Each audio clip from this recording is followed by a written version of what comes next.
O que mudou, né, na ação do Espírito Santo na igreja não, na humanidade, né, antes e depois de Pentecostes?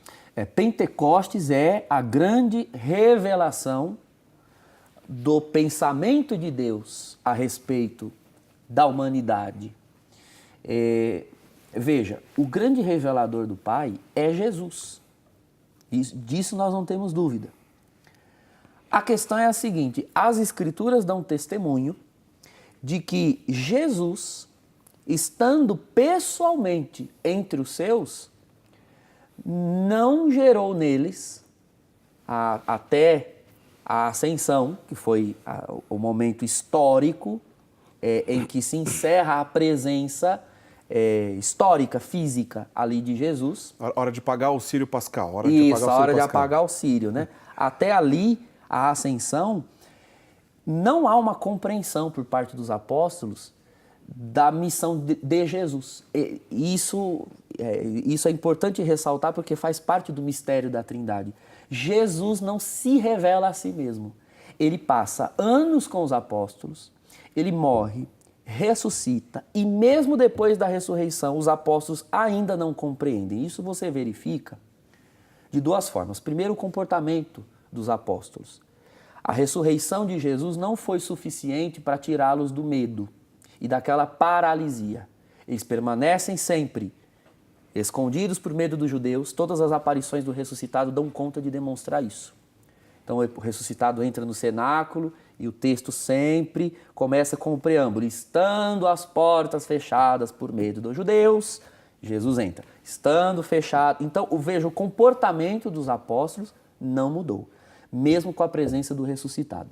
Depois, a mentalidade deles ainda não mudou.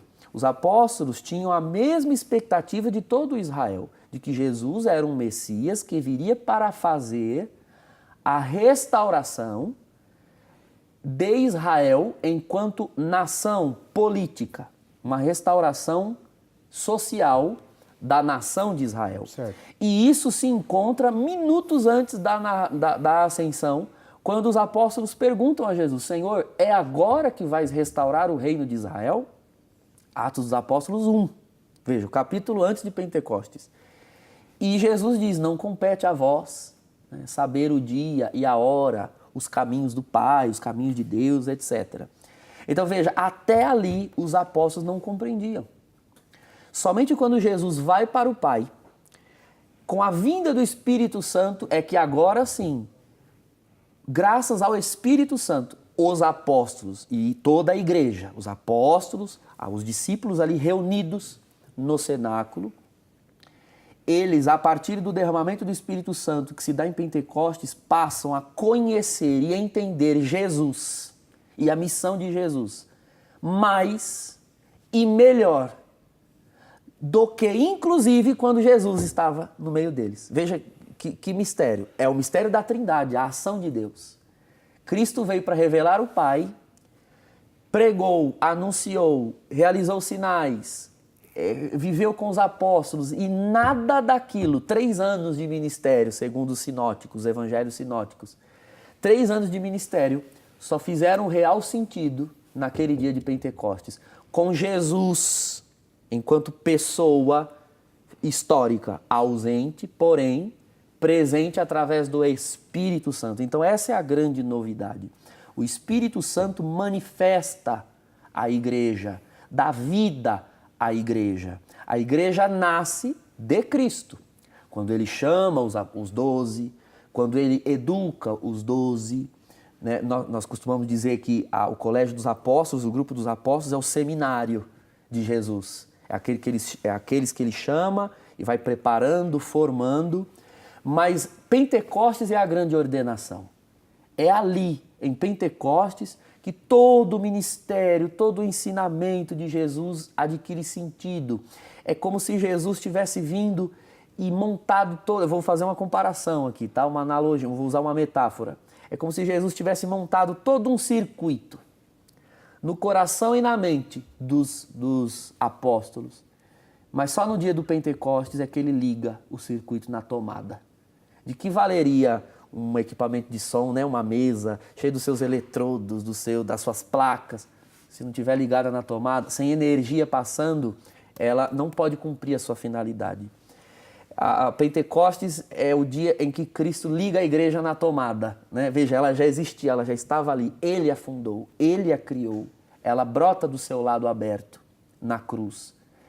Mas ela é manifestada, ela é revelada ao mundo no dia de Pentecostes. E essa é a grande novidade em primeira instância. Pentecostes revela Jesus aos apóstolos. Certo. Em segundo lugar, Pentecostes manifesta Jesus ao mundo, agora com uma presença atuante e pessoal do Espírito Santo. O Espírito, ele não era um desconhecido para o povo judeu. Há inúmeras menções ao Espírito de Deus no Antigo Testamento. Ruá Adonai, o sopro de Deus, o hálito de Deus. Mas sempre havia uma impressão de que o Espírito de Deus era uma força que vem de Deus, mas não Deus mesmo. Um hálito que brota de Deus, mas não Deus mesmo. Agora não. De Pentecostes em diante, nos Atos dos Apóstolos, nós vemos características claras, evidentes de que o Espírito é uma pessoa. Você vê na igreja primitiva, narrado em Atos dos Apóstolos, o Espírito falando, exortando, levando, impedindo. Em inúmeros textos, você vê Paulo dizendo: íamos para Éfeso, mas o Espírito Santo nos impediu. Estava indo Filipe em tal lugar e o Espírito Santo o arrebatou e o levou até Azoto, e assim vai. O Espírito como pessoa, essa é uma revelação própria, dada à igreja, de uma característica do Espírito de Deus do Antigo Testamento. Ou seja, é óbvio que agora ele está próximo de uma forma, próximo aos homens, à humanidade, de uma forma como nunca esteve. E não só isso, ele está próximo de uma maneira quantitativa, não só qualitativa. Veja como a qualidade da revelação é melhor a partir de Pentecostes, mas também quantitativa. No Antigo Testamento, o Espírito de Deus não era algo ou alguém, independente da forma como o Antigo Testamento compreendia, não era uma ação de Deus que podia ser pedida, desejada e recebida. Era Deus quem, de tempos em tempos, de acordo com a necessidade do seu povo, enviava o seu Espírito a alguns escolhidos.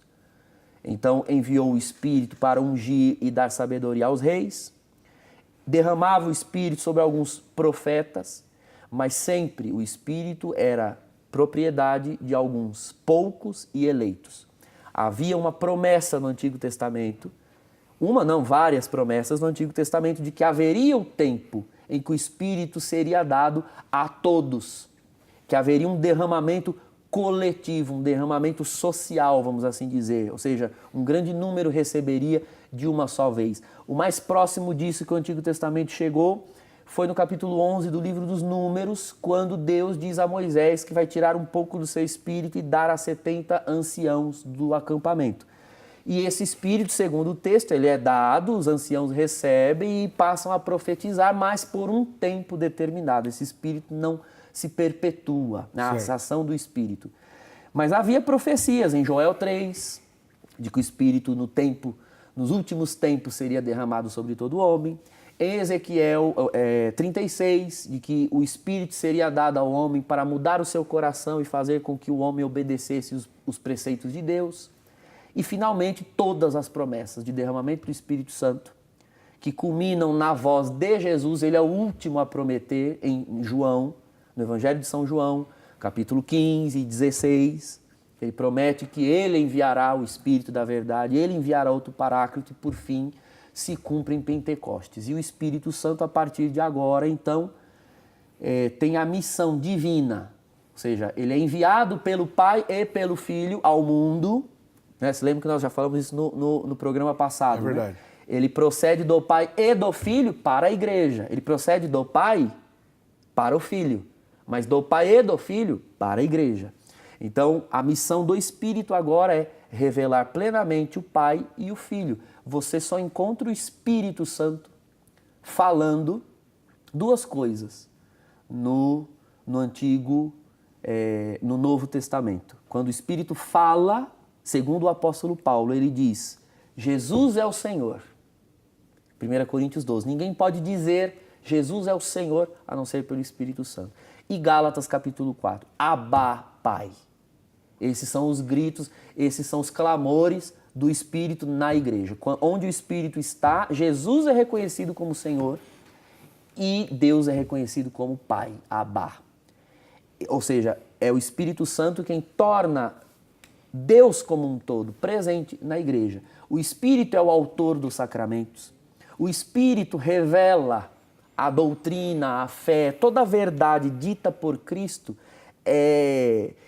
digamos assim, a verdade ela está condensada, ela é muito densa na revelação deixada por Cristo aos apóstolos. O Espírito Santo é essa água viva que ao longo da história vai diluindo essa verdade que é a única que foi dada plenamente por Jesus Cristo, mas ele vai diluindo e tornando mais clara ao longo da história, por meio do magistério e da tradição. É o Espírito Santo quem vai, portanto, vivificando, dinamizando, falando, corrigindo, conduzindo a igreja na história.